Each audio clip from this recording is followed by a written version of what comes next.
Overcrowding sa mga kulungan ang itinuturong rason ngayon ng mga opisyal ng Bureau of Corrections kung bakit tila mga kabuting nagsusulputan ang mga problema sa New Bilibid Prison o NBP. At sa pagdinig ng Senado kahapon, itinanggi nilang may malakihang operasyon ng droga sa loob ng Bilibid.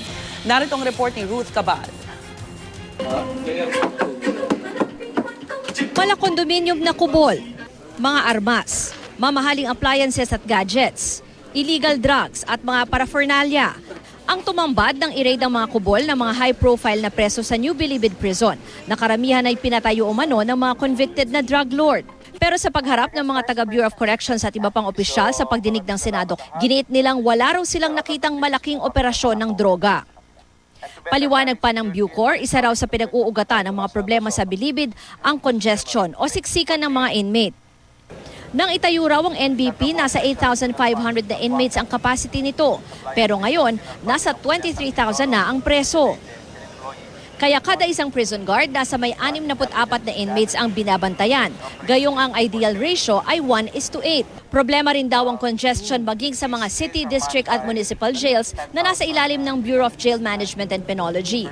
Sa mahigit 400 kulungan sa bansa, aabot na raw sa 82,000 ang detainees o yung mga nililitis pa ang kaso sa korte.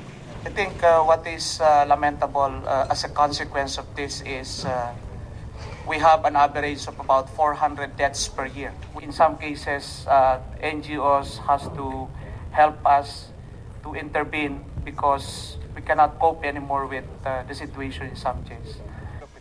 Karamihan daw ng preso namamatay dahil sa sakit at dahil hindi agad na ipapagamot.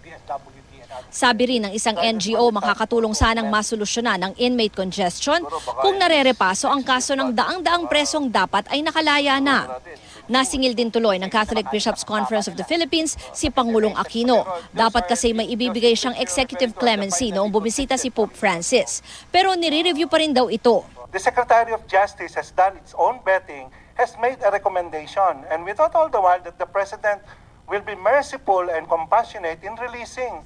But unfortunately, wala. How about if we set those old people, the sick people, and give them back to their family?